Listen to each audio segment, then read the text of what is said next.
से कम। तो अगर ये क्वेश्चन आप पढ़ लेते हो तो आपका पटवारी एग्जाम में कोई भी क्वेश्चन इससे बाहर नहीं जाएगा। लेकिन आपको वीडियो अच्छे से देखना पड़ेगा, एक एक बात को समझना पड़ेगा, एक एक बात जो मैं फैक्ट बताता हूँ उनको अच्छे से याद करना पड़ेगा, तभी आपके लिए कुछ हो पाएगा, वरना तो मुश्किल है, आपको पता है समय बहुत कम है। ठीक है, तो चलिए क्लास को स्टार्ट करते हैं ज़्यादा देर नहीं करते हुए। आपको अच्छे से इस वीडियो को भी या इस सीरीज़ को भी प्यार देना है, जिससे कि मैं आगे का प्लान कर सकूं, आगे के लिए आपके लिए बहुत अच्छे से काम कर सकूं। तो हमारा पार्ट नंबर 2 का फर्स्ट नंबर वीडियो है, तो बड़ा शानदार होने वाला है, बहुत ज़बरदस्त होने वाला है, बस आप बने रहिए। ठीक है, तो चलिए क्लास को स्टार्ट करते हैं। तो देखिए साथियों, सबसे पहले मैं आपको मानव शरीर के बारे में करवाऊंगा, क्योंकि मानव शरीर का जो टॉपिक है वहाँ से क्वेश्चन ज़्यादा आएंगे, वहाँ से क्वेश्चन आपके ज़्यादा आएंगे, क्योंकि बायोलॉजी जो है ना, बायोलॉजी लगभग 75% आती है हमारे राजस्थान लेवल के एग्जाम में। 75% हमारी बायोलॉजी आती है, इसलिए बायोलॉजी के ऊपर थोड़ा सा ज़्यादा हम कमांड करेंगे, फिजिक्स केमिस्ट्री को थोड़ा कम देखेंगे। लेकिन पिछली क्लास में, मतलब जो पिछली मैंने सीरीज़ करवाई थी, उसमें लगभग मैंने आपको जो 250 क्वेश्चन जो थे वो आपके फिजिक्स और केमिस्ट्री के थे, और 250 क्वेश्चन बायोलॉजी के थे। लेकिन इसमें थोड़ा सा वेटेज ज़्यादा रखेंगे हम बायोलॉजी का, और फिजिक्स केमिस्ट्री का वेटेज थोड़ा कम रखेंगे। ठीक है, बात से एग्री हो तो एक बार वीडियो को लाइक कर दो, शेयर कर दो अपने दोस्तों तक। हम क्लास को स्टार्ट करते हैं पहले क्वेश्चन से। और आज हमारा जो टॉपिक होने वाला है प्यारे साथियों, वो मानव शरीर का टॉपिक होने वाला है। मानव शरीर में आपका रक्त परिसंचरण तंत्र, रक्त परिसंचरण तंत्र से संबंधित क्वेश्चन मैं आपको करवाने वाला हूँ। चलिए स्टार्ट करते हैं क्लास को। तो क्वेश्चन नंबर 1 से स्टार्ट करेंगे, बहुत अच्छे से आपको समझना है, एक एक बात को बहुत अच्छे से समझ के चलना है। तो पहला क्वेश्चन आपके सामने है, पहला क्वेश्चन आपकी स्क्रीन के ऊपर आ चुका है। देखिए, सामान्य वयस्क व्यक्ति के हृदय का वजन कितना होता है? जो वयस्क व्यक्ति होता है, सामान्य व्यक्ति, उसके हृदय का वजन कितना होता है? तो प्यारे साथियों, व्यक्ति के अंदर 2 प्रकार के प्राणी आते हैं। एक प्राणी तो पुरुष होता है और एक प्राणी आपका होता है क्या? महिला। लेकिन जब भी बात व्यक्ति की आती है तो हमारा दिमाग कहाँ जाता है? हमारा दिमाग सीधा सीधा पुरुष के ऊपर जाता है। और बात भी सही है प्यारे साथियों, व्यक्ति यानी पुरुष। अगर यहाँ पर महिला का पूछता तो आपको महिला नाम देता, लेकिन अगर आपको व्यक्ति दे दे तो आपको ध्यान रखना है पुरुष का आपको क्या पूछा है? हृदय का वजन पूछा है। तो पुरुष के हृदय का वजन 300 ग्राम होता है। कितने ग्राम होता है? 300 ग्राम। महिला की बात करते हैं तो महिला का होता है 250 ग्राम। 250 ग्राम हृदय का वजन महिला का होता है और पुरुष के हृदय का वजन 300 ग्राम होता है। दोनों बात आपको ध्यान रखनी है। तो ऑप्शन नंबर ए आपका बिल्कुल क्या हो जाएगा? करेक्ट आंसर हो जाएगा। तो ज़्यादा इसमें कोई वो घबराने वाली बात नहीं है, ऐसे ही क्वेश्चन आएंगे, टेंशन बिल्कुल भी मत लो, बस एकदम पॉजिटिव रहो, आपके लिए सब कुछ हो जाएगा। आपने जो सोच रखा है वो सब कुछ हो जाएगा, अगर आप पॉजिटिव हैं तो अपने लक्ष्य के प्रति। ठीक है, चलिए अगला क्वेश्चन। हृदय को घेरे रहने वाली झिल्ली क्या कहलाती है? ये मान लो हृदय है, मान लो भाई ये हमारा हृदय है, दिल है ये हमारा, है ना, दिल यानी हृदय। ऐसा होता नहीं है, कभी भी ऐसा नहीं होता। ये बनाने के लिए हम इसका शेप बना देते हैं ऐसा, लेकिन कभी भी ऐसा नहीं होता है दिल या हमारा हृदय, कभी भी ऐसा नहीं होता है, लेकिन बना देते हैं। मान लो ये हृदय है, इस हृदय के चारों ओर एक आवरण पाया जाता है, एक आवरण पाया जाता है, और उस आवरण को हम हिंदी में बोलते हैं हृदयावरण। क्या बोलते हैं? हृदयावरण बोलते हैं। लेकिन प्यारे साथियों, इसी हृदय आवरण को हमारे विज्ञान की भाषा में बोलते हैं प्यारे साथियों पेरिकार्डियम। क्या बोलते हैं? पेरिकार्डियम बोलते हैं, पेरिकार्डियम। तो ध्यान रखना, आपका जो हृदय होता है उसको जो घेरे रहने वाली जो झिल्ली होती है उसको हम क्या बोलते हैं? पेरिकार्डियम बोलते हैं। क्या बोलते हैं? पेरिकार्डियम बोलते हैं। अच्छा, ये तो बाहर की झिल्ली की बात हो गई। हमारा जो हृदय होता है उसके अंदर भी एक झिल्ली होती है, इसके अंदर भी एक झिल्ली होती है, यानी आंतरिक जो दीवार होती है, आंतरिक इसका जो स्तर होता है, मैं आपको यहाँ पर थोड़ा सा चेंज करके बता देता हूँ इसका कलर। देखिए, यहाँ पर जो अंदर का जो दीवार होती है, इस दीवार के ऊपर, इस दीवार के स्तर के साथ साथ भी एक झिल्ली पाई जाती है। उस झिल्ली का नाम भी आपको ध्यान रखना है। अंदर जो झिल्ली पाई जाती है उसको कहा जाता है प्यारे साथियों मायोकार्डियम। क्या कहा जाता है? मायोकार्डियम कहा जाता है। उम्मीद कर सकता हूँ, आशा कर सकता हूँ, होप कर सकता हूँ, जो भी आप समझो, आपको ये बात समझ में आ गई होगी। ठीक है, अगर बात समझ में आई है तो बहुत अच्छे से आप इसी प्रकार से पढ़ते चलोगे, क्योंकि एक क्वेश्चन के साथ एक फैक्ट अगर आप याद करते हो उससे रिलेटेड, तो बहुत अच्छा मुकाम आप हासिल कर सकते हो। ठीक है, चलिए तो बात करते हैं अगले क्वेश्चन की। बिल्कुल साहब, अगला क्वेश्चन, रुधिर दाब मापा जाता है, रुधिर दाब किसके द्वारा मापा जाता है? आपसे ये क्वेश्चन पूछा है। रुधिर दाब का मतलब blood pressure. Blood pressure BP जो होती है ना, वो एक मशीन के द्वारा मापी जाती है और उस मशीन का नाम होता है प्यारे साथियों स्फाइग्मोमेनोमीटर। स्फाइग्मोमेनोमीटर के द्वारा आपका क्या मापा जाता है? स्फाइग्मोमेनोमीटर के द्वारा आपका बीपी मापा जाता है, रुधिर दाब मापा जाता है, ब्लड प्रेशर मापा जाता है। अच्छा, स्टेथोस्कोप के द्वारा क्या होता है? स्टेथोस्कोप के द्वारा हृदय की धड़कन की गणना की जाती है, हृदय की धड़कन को मापा जाता है, हृदय की धड़कन को मापा जाता है किसके द्वारा? आपका स्टेथोस्कोप के द्वारा। अच्छा, स्पाइरोमीटर के द्वारा किसको मापा जाता है? स्पाइरोमीटर के द्वारा आपको फेफड़ों की का टेस्ट किया जाता है, या फिर फेफड़ों में सांस के प्रवाह का मापन किया जाता है।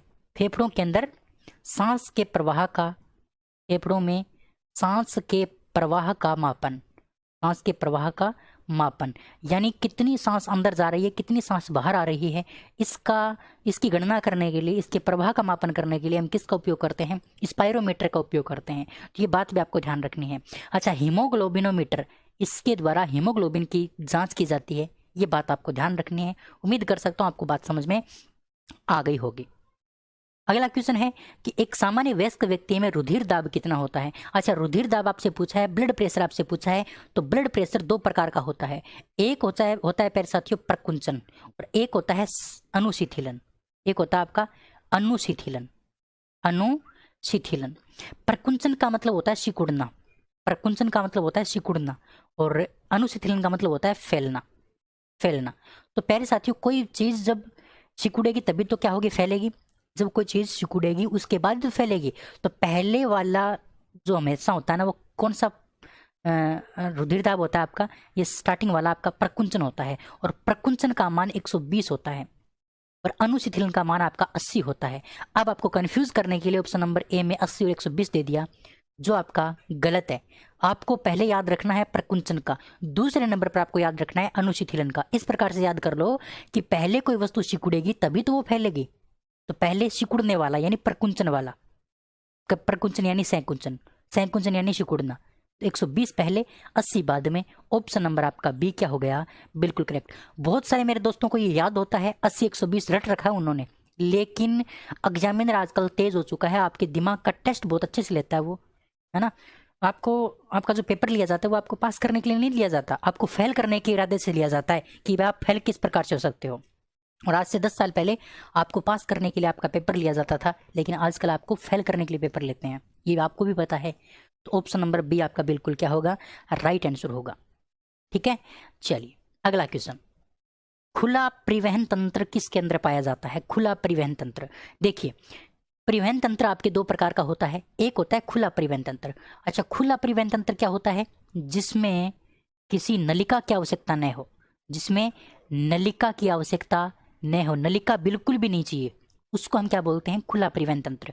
और एक होता है बंद परिवहन तंत्र, एक होता है आपका बंद परिवहन तंत्र। और बंद परिवहन तंत्र में आपको किसकी आवश्यकता होती है? नलिका की आवश्यकता होती है। यानी जो जिस जीव के शरीर में बंद परिसंचरण तंत्र पाया जाता है, उन जीवों के शरीर में जो आपका खून होता है वो नलिकाओं के माध्यम से एक स्थान से दूसरे स्थान तक जाता है। जैसे मनुष्य की बात करते हैं तो जो मनुष्य होता है उसके अंदर देख लो नसें पाई जाती हैं, रगें पाई जाती हैं, या फिर उसको हम धमनी या सीरा बोल देते हैं। तो धमनी या सीरा एक प्रकार की हमारी क्या होती हैं? नलिकाएं होती हैं खून की, जिसके अंदर खून एक स्थान से दूसरे स्थान तक जाता है। तो ये क्या हो गया? हमारा मनुष्य का जो परिवहन तंत्र हो गया वो आपका बंद परिवहन तंत्र हो गया। आपको ये पूछा है कि खुला परिवहन तंत्र किस में पाया जाता है, तो ध्यान रखना प्यारे साथियों, खुला जो परिवहन तंत्र है, एक तो आपका ऑर्थोपोडा संघ, ऑर्थोपोडा संघ है ना, ऑर्थोपोडा संघ के जितने भी जीव होते हैं उन जीवों के अंदर, और एक आपका मोलस्का संघ के जीवों में, मोलस्का संघ के जीवों में क्या पाया जाता है? आपका मोलस्का और ऑर्थोपोडा संघ के जीवों में आपका खुला परिवहन तंत्र पाया जाता है। अच्छा, ऑर्थोपोडा संघ में कौन कौन से जीव होते हैं? ऑर्थोपोडा संघ की अगर हम बात करते हैं तो कीट हो गए, जोंक हो गई, या फिर हम बात करते हैं तो कॉकरोच हो गया, केकड़ा हो गया, झींगा मछली हो गया, मच्छर हो गया, मक्खी हो गया, ये सभी के सभी आपके ऑर्थोपोडा संघ के जीव होते हैं। अब मैं इतनी बातें यहाँ पर लिख नहीं सकता, लेकिन मेरी बात एक बार फिर से सुन लो। कीट हो गया, जोंक हो गया, कॉकरोच हो गया, है ना, उसके बाद केकड़ा हो गया, झींगा मछली हो गई, मच्छर हो गया, मक्खी हो गई, ये सभी के सभी आपके ऑर्थोपोडा संघ के जीव होते हैं। इसी प्रकार से मोलस्का संघ के जो जीव होते हैं, जैसे कोड़ी हो गई, सिप्पी हो गई, सिपिया हो गई, है ना, घोंघा हो गया, ये सभी के सभी आपके मोलस्क असंख्य जीव होते हैं। तो इन दोनों के अंदर क्या पाया जाता है आपका, इन दोनों के अंदर खुला परिवहन तंत्र पाया जाता है। इसका मतलब कीट के अंदर जो, ये तो दोनों क्या हो गए आपके ऑर्थोपोडा असंख्य और मोलस्क असंख्य, इसमें दे रखा है। तो ऑप्शन नंबर आपका क्या हो जाएगा, डी बिल्कुल करेक्ट हो जाएगा। ठीक है, जब मैं आपको थ्योरी पढ़ाऊंगा कभी, लेकिन उम्मीद करता हूँ आपको थ्योरी पढ़ने की आवश्यकता नहीं पड़े, है ना, क्यों, क्योंकि आपका सिलेक्शन पटवारी एग्जाम में हो जाए, यही आशा करूंगा मैं, भगवान से प्रार्थना करूंगा कि आपकी नौकरी जल्दी लग जाए, तो आपको थ्योरी नहीं पढ़नी पड़े, बस इन क्वेश्चनों से आपका काम चल जाए।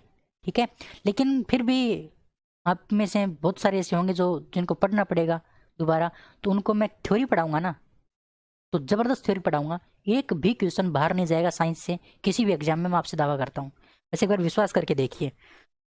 ठीक है, चलिए अगला क्वेश्चन है कि केंचुआ एनालिडा वर्ग में आता है, इसके अंदर कैसा रुधिर परिवहन तंत्र पाया जाता है। तो प्यारे साथियों ध्यान रखना, जो केंचुआ होता है वो एक प्रकार का आपका क्या होता है प्यारे साथियों, विकसित प्राणी होता है। क्या होता है, विकसित प्राणी। केंचुआ एक विकसित प्राणी होता है।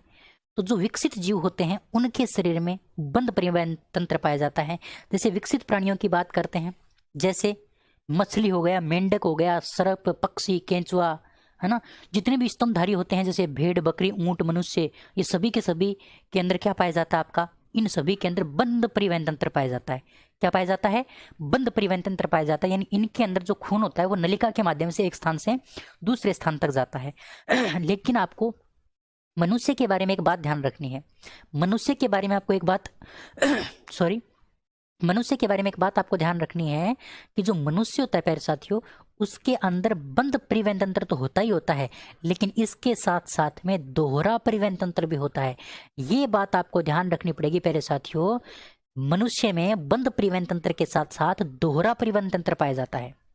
दोहरा मतलब 2 बार खून आता है हमारे हृदय के अंदर, एक बार रक्त शुद्ध आता है, एक बार अशुद्ध आता है, इसीलिए दोहरा परिवहन तंत्र बोल देते हैं मनुष्य के परिवहन तंत्र को। ठीक है, बिल्कुल, तो उम्मीद कर सकता हूँ बात आपको समझ में आ गई होगी।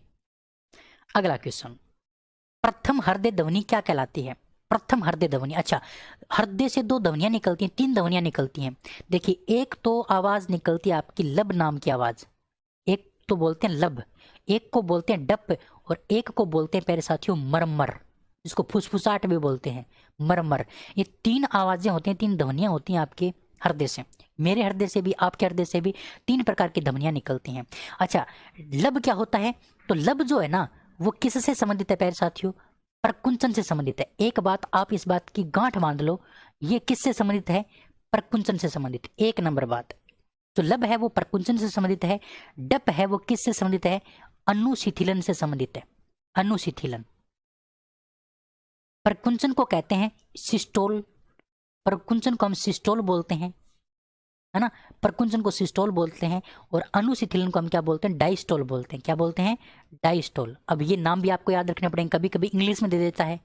ठीक है, अच्छा, प्रकुंचन का मतलब क्या हो गया, लब का मतलब क्या हो गया, कि जब प्रकुंचन होता है, जब प्रकुंचन होता है, जैसे मान लो ये कोई वस्तु है, मान लो जब ये इस प्रकार से सिकुड़ेगी, तो ये जब सिकुड़ेगी ना, तो सिकुड़ने के लास्ट में जब ये पूरी सिकुड़ जाएगी, पूरी सिकुड़ने के बाद में एक आवाज आती है, पूरी सिकुड़ने के बाद में एक आवाज आती है, यानी पूरा इसका सिस्टोल होने के बाद पूरा सिस्टोल होने के बाद, पूरा प्रकुंचन होने के बाद यहाँ से एक आवाज आती है, और उस आवाज को हम क्या बोलते हैं, लब बोलते हैं।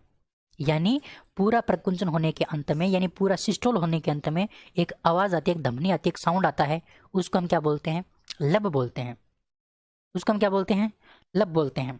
अब बात आती है डप की। डप की अगर हम बात करें तो जो डप आवाज होती है वो आपका डाइस्टोल से संबंधित होता है, यानी जब कोई वस्तु है, जैसे मान लो ये कोई वस्तु है, जब ये वस्तु सिकुड़ रखी है इस प्रकार से, सिकुड़ के इस प्रकार से वस्तु है, लेकिन जब ये पूरी खुलेगी तो एक क्या होगा, इससे आवाज आएगी, उस आवाज को हम क्या बोल देते हैं, डप बोल देते हैं।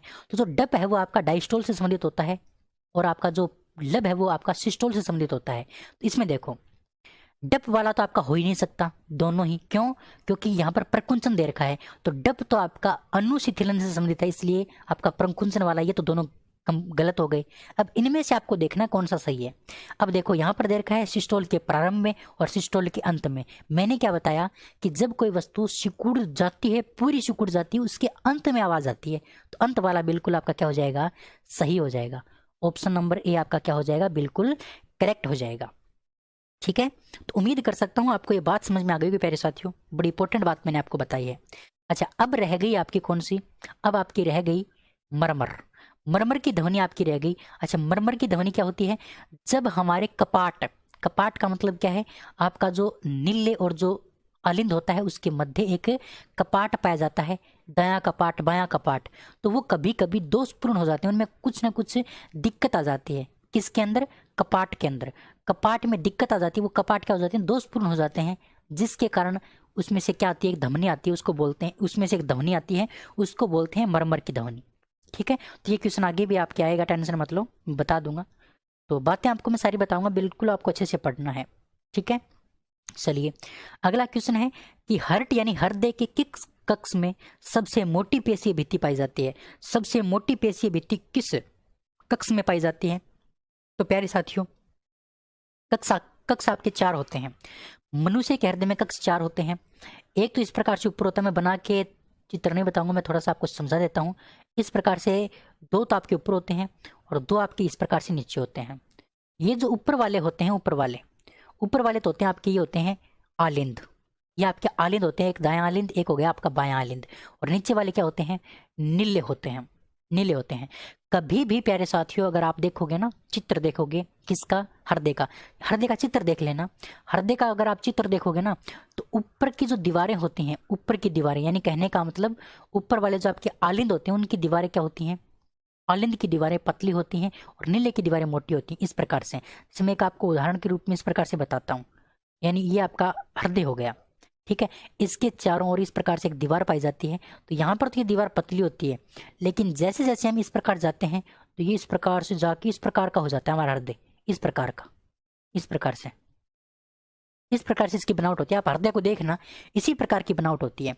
तो ये जो ऊपर वाले 2 होते हैं, ऊपर वाले 2 इस प्रकार से, है ना, ऊपर वाले जो 2 होते हैं, एक आपका ये हो गया, एक इधर वाला हो गया, और एक आपका ये हो गया, एक ये हो गया, यानी 4 हो गए।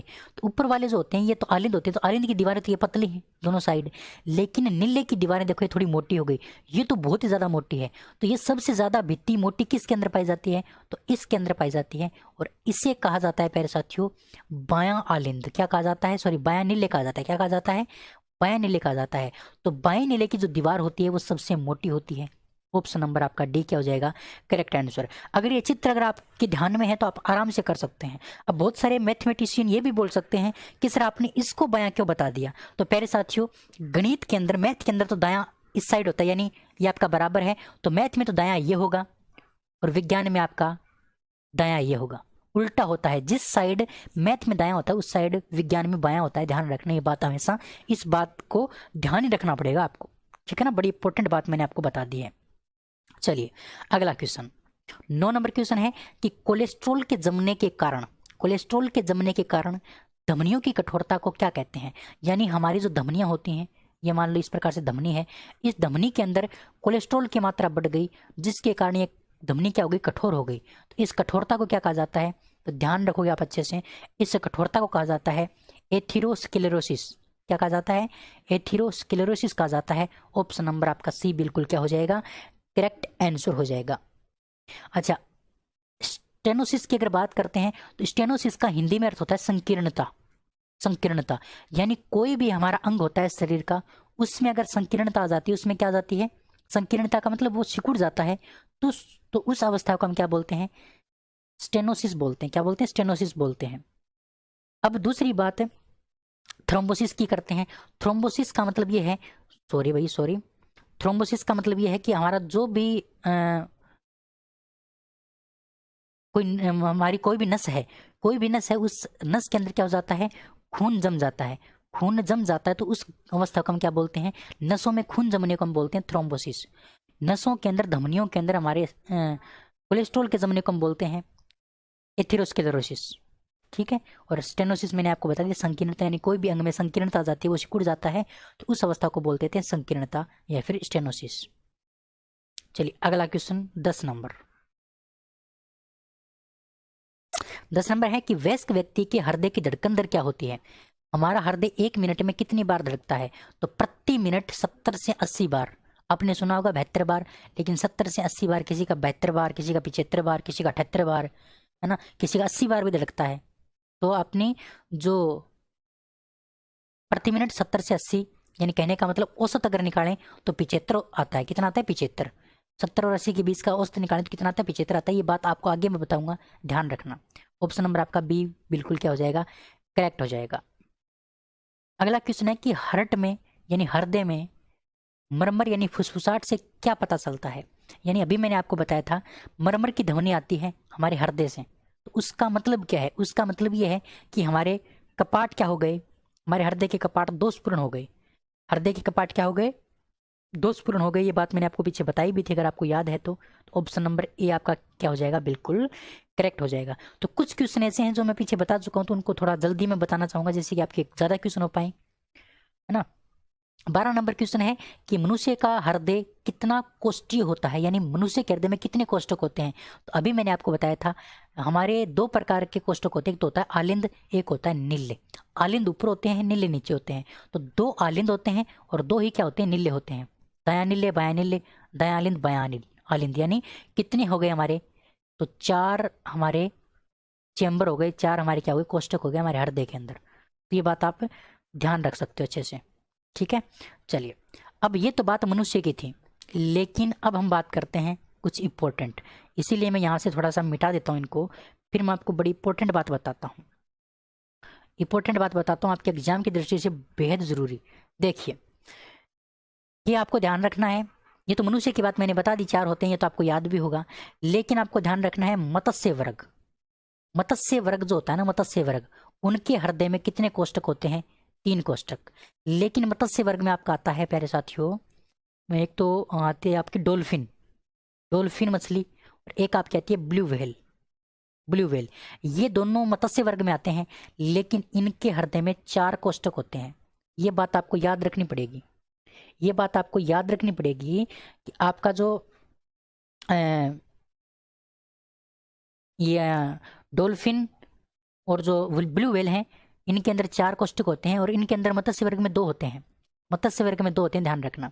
मत्स्य वर्ग में आपके कितने होते हैं? 2 होते हैं। सरीसृप वर्ग में आपके 3 होते हैं, है ना, इसमें आपके 2 होते हैं। याद रखोगे आप अच्छे से इस बात को, ठीक है। हाँ, 2 होते हैं मत्स्य वर्ग में, लेकिन डॉल्फिन और ब्लू व्हेल में कितने होते हैं? 4। अच्छा, एक आपको ध्यान रखना है सरीसृप। सरीसृप यानी जो रेंग कर चलता है, सरीसृप और उभयचर। उभयचर मतलब जो पानी में भी रहता है और बाहर जमीन पर भी रहता है, जैसे मेंढक हो गया। तो इन दोनों के हृदय में आपके पाए जाते हैं 3 कोष्ठक। कितने कोष्ठक? 3 कोष्ठक। लेकिन एक सरीसृप होता है आपका मगरमच्छ।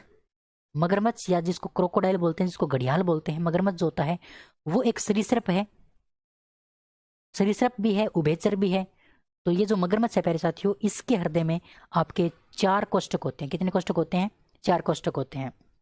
ये बात आप ध्यान रखेंगे। अच्छा, एक बात आपको ध्यान रखनी है, सर्वाधिक सर्वाधिक कोष्ठक किसके अंदर होते हैं? तो सर्वाधिक जो कोष्ठक होते हैं वो होते हैं आपके कॉकरोच में। कॉकरोच जो होता है ना, कॉकरोच, उसके हृदय में सर्वाधिक कोष्ठक होते हैं। कितने कोष्ठक होते हैं? 13 कोष्ठक। जैसे हमारे 4 हैं, उसी प्रकार से कॉकरोच के हृदय में कितने कोष्ठक हैं? 13 कोष्ठक हैं। ये बात आपको ध्यान रखनी है। अब बात आती है सर्वाधिक हृदय किस में होते हैं? सर्वाधिक हृदय किस में होते हैं? भाई हमारे अंदर एक हृदय है, उसी प्रकार से सर्वाधिक हृदय किसके अंदर है? तो सर्वाधिक हृदय आपके पाए जाते हैं पहले साथियों केंचुए के अंदर। किसके अंदर? केंचुए के अंदर। केंचुए में आपके पाए जाते हैं 8 हृदय। कितने हृदय? 8 हृदय। जिस प्रकार से हमारे एक हृदय, उसी प्रकार से उनके अंदर 8 हृदय पाए जाते हैं। 4 जोड़ी हृदय पाए जाते हैं केंचुए के अंदर। तो ये बात आपको ध्यान रखनी है, कुछ इंपॉर्टेंट बातें मैंने आपको बता दी। लेकिन 13 नंबर क्वेश्चन है कि मनुष्य के हृदय में कितने वाल्व होते हैं? कितने वाल्व सेट होते हैं? कितने वाल्व होते हैं? तो अभी अभी मैंने बताया था, एक आपका वाल्व होता है दाएं साइड में, यानी दाएं आलिंद और दाएं नीले की साइड में, और एक होता है आपका बाएं नीले और बाएं आलिंद की साइड में। तो इनमें इसका मतलब कितने वाल्व हो गए? तो 2 वाल्व हो गए। ऑप्शन नंबर ए आपका बिल्कुल क्या हो जाएगा? करेक्ट हो जाएगा, ठीक है। चलिए, अगला क्वेश्चन। अगला क्वेश्चन है कि मछलियों के हृदय में कैसा रुधिर बहता है? तो ये जो कुछ बातें हैं जो आपको ध्यान रखनी है, जैसे हमारा हृदय है, उसमें दोनों प्रकार का रक्त बहता है, शुद्ध भी बहता है, अशुद्ध भी बहता है। लेकिन आपकी जो मछलियां होती हैं, उसके हृदय में केवल और केवल अशुद्ध रक्त आता है। कैसा रक्त आता है? अशुद्ध रक्त। ठीक है ना। दोनों प्रकार का आपका किसके अंदर बहता है, मनुष्य में बहता है। मनुष्य में दोनों प्रकार का, लेकिन मछलियों के अंदर सिर्फ और सिर्फ अशुद्ध प्रकृति का रक्त ही आपके हृदय में बहता है मछलियों में। इसी प्रकार से क्वेश्चन है कि वीनस हृदय किसके हृदय को कहा जाता है। वीनस हृदय किसके हृदय को कहा जाता है, तो ध्यान रखना जो मछलियों का हृदय होता है, मछलियों का हृदय, मछलियों के हृदय को वीनस हृदय के नाम से जाना जाता है। जैसे हमारे हृदय का कोई नाम नहीं है, लेकिन मछलियों के हृदय को क्या कहा जाता है, वीनस कहा जाता है।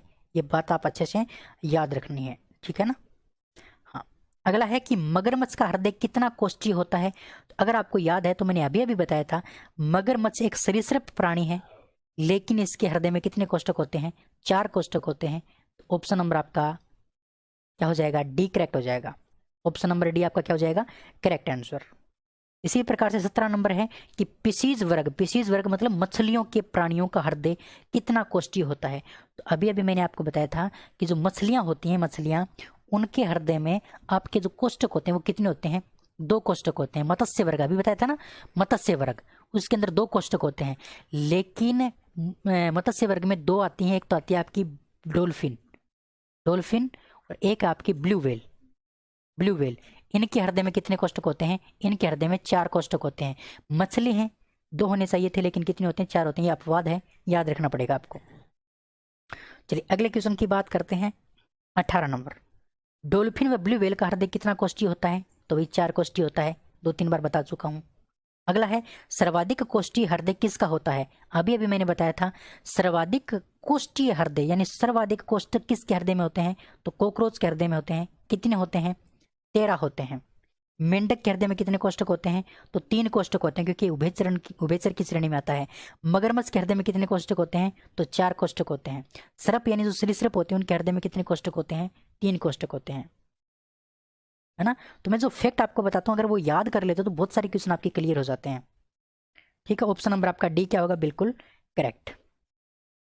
चलिए अगला क्वेश्चन आपका है 20 नंबर क्वेश्चन, मेंढक व सर्पों का हृदय कितना कोष्ठीय होता है। अभी अभी मैंने बताया था मेंढक एक उभयचर की श्रेणी में आता है और सर्प आपका सरीसृप की श्रेणी में आता है। तो मेंढक और यानी उभयचर और सरीसृप के हृदय में कितने कोष्ठक होते हैं, तो 3 कोष्ठक होते हैं। क्रोकोडाइल मनुष्य के हृदय में 4 कोष्ठक होते हैं। ब्लू व्हेल डॉल्फिन के हृदय में भी 4 कोष्ठक होते हैं, ठीक है। मछलियों के हृदय में 2 कोष्ठक होते हैं, ये बात आपको ध्यान रखनी है। अगला क्वेश्चन है कि ईसीजी यानी इलेक्ट्रोकार्डियोग्राफ है, ये ग्राम नहीं है। इलेक्ट्रोकार्डियोग्राफ किसकी गतिविधि को दर्शाता है। ईसीजी आपने देखा होगा साथियों, जो व्यक्ति बीमार हो जाता है तो उसके साइड में एक क्या लगाई जाती है, मशीन लगाई जाती है, और उसमें इस प्रकार की तरंगे चलती रहती हैं। इस प्रकार की 3 प्रकार की तरंगे चलती रहती हैं, 3 लाइनें, उनको क्या कहा जाता है, ईसीजी कहा जाता है। ईसीजी वो क्या होती है, हमारे हृदय की धड़कन को मापती है। किसकी धड़कन को, हृदय की धड़कन को मापने का काम करती है ईसीजी। तो हमारा इलेक्ट्रोकार्डियोग्राफ किससे संबंधित होता है, तो हृदय से संबंधित होता है। ध्यान रखना आप, ऑप्शन नंबर बी बिल्कुल आपका क्या हो जाएगा, करेक्ट आंसर। हृदय की गति का क्या करता है ईसीजी, हृदय की गति का मापन करता है, हृदय की गति का मापन करता है। अच्छा, ईसीजी की खोज किसने की थी, ईसीजी की खोज की थी एंथोवोन ने ईसीजी की खोज की थी। ये बात भी आपको ध्यान रखनी है। तो उम्मीद कर सकता हूँ बात आपको समझ में आ गई होगी। अगला क्वेश्चन, विश्व में प्रथम हृदय प्रत्यारोपण किसके द्वारा किया गया था, 3 दिसंबर 1967 को। 3 दिसंबर 1967 के दिन विश्व के अंदर सर्वप्रथम प्रत्यारोपण किया गया था हृदय का। एक व्यक्ति से हृदय निकाल के दूसरे व्यक्ति में डाला गया था। तो ये सबसे पहले किसके द्वारा किया गया था, ये क्वेश्चन आपसे पूछा है। तो ये जो किया गया था, ये आपका किया गया था किसके द्वारा, डॉक्टर क्रिश्चियन बर्नार्ड के द्वारा ये किया गया था। ऑप्शन नंबर बी आपका बिल्कुल करेक्ट हो जाएगा। अब ये कुछ खोज वगैरह होती है, इनको याद करना पड़ता है, इनका इलाज नहीं है कोई, ठीक है। तो ये बात भी आपको ध्यान ही रखनी पड़ेगी। चलिए अगले क्वेश्चन की ओर बढ़ते हैं। नेक्स्ट क्वेश्चन की बात करते हैं 23 नंबर क्वेश्चन की। 23 नंबर क्वेश्चन है कि निम्न में से किसको हृदय का प्रारंभिक पेसमेकर कहा जाता है। तो प्रारंभिक जो पेसमेकर है वो कहा जाता है SA नोड को, साइनोएड्रियल नोड। SA नोड को पेसमेकर के नाम से भी जाना जाता है, हृदय का पेसमेकर SA नोड, ठीक है, साइनोएड्रियल नोड। इस साइनोएड्रियन लोड के बारे में, पेसमेकर के बारे में आपको डिटेल से बताऊंगा जब आपको थ्योरी करवाऊंगा। लेकिन अब ध्यान रखना, हृदय का प्रारंभिक पेसमेकर ऐसे नोड, हृदय का प्रारंभिक पेसमेकर ऐसे नोड। ठीक है, चलिए अगला क्वेश्चन है 24 नंबर क्वेश्चन कि हृदय का कार्य क्या है, हृदय क्या काम करता है। तो आपको पता है हृदय तो रुधिर को विभिन्न अंगों में पंप करने का काम करता है, रुधिर को विभिन्न अंगों में पंप करने का काम करता है। उसके पास जो रुधिर होता है उसको पंप करते रहता है पूरे दिन 24 घंटे पंप करने का काम करता है। ऑप्शन नंबर डी आपका बिल्कुल करेक्ट है। अब अगर ऐसे क्वेश्चन आ जाएंगे तो ये मान लो आपके लिए लॉटरी निकल गई, क्योंकि ऐसे क्वेश्चन हर किसी के एग्जाम में नहीं आते हैं, बहुत रेयर चांस है ऐसे क्वेश्चन आने के, लेकिन फिर भी चलो आ जाएं इसलिए मैंने करवा दिया, और बहुत सारे दोस्तों को तो आता भी नहीं था शायद। अगला क्वेश्चन है कि रक्त दाब का नियंत्रण कौन करता है। ब्लड प्रेशर यानी रक्त दाब का नियंत्रण कौन करता है। तो ध्यान रखेंगे ब्लड प्रेशर या फिर रक्त दाब का जो नियंत्रण करता है वो कौन सी ग्रंथि करती है। तो इसका जो करेक्ट आंसर आपका हो जाएगा वो हो जाएगा ऑप्शन नंबर ए, एड्रिनल ग्रंथि। एड्रिनल ग्रंथि हमारे रक्त दाब का नियंत्रण करती है, क्योंकि एड्रिनल ग्रंथि से निकलने वाला जो हार्मोन होता है एड्रीनलिन हार्मोन, वो संकटकालीन परिस्थितियों में तैयार करने का काम करता है, जिसके कारण हमारा रक्त दाब बढ़ता है या फिर घटता है, उसका नियंत्रण हमारी एड्रिनल ग्रंथि करती है ना। डर जब हमें लगता है तो हमारा रक्त दाब बढ़ जाता है, बीपी हाई हो जाती है, लो हो जाती है, तो उसको नियंत्रित करने का काम हमारा एड्रिनल ग्रंथि करती है। इसलिए ऑप्शन नंबर ए आपका बिल्कुल क्या हो जाएगा करेक्ट आंसर। वैसे मैं ग्रंथियों के बारे में सारी बातें बता चुका हूँ तो ज़्यादा डिस्कस नहीं करूँगा। पीनियल ग्रंथि से आपका थाइमोसिन हार्मोन निकलता है, सॉरी पीनियल ग्रंथि से आपका निकलता है, थायराइड ग्रंथि से निकलता है आपका थायरोक्सिन, थायरोक्सिन हार्मोन है ना। और थाइमस ग्रंथि से आपका निकलता है थाइमोसिन हार्मोन,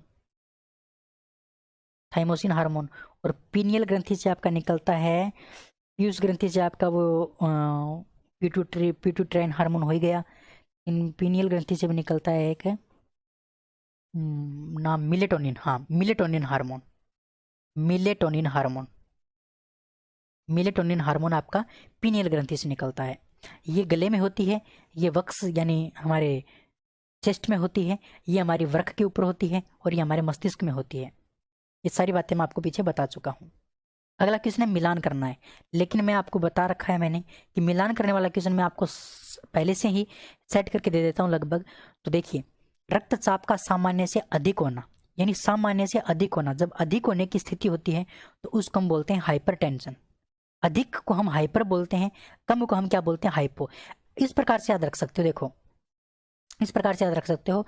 हाइपर कितने शब्द हैं, 4 शब्द, तो इसमें अधिक शब्द हैं, इसमें कितने शब्द हैं 4, इसका मतलब क्या हो गया अधिक शब्द।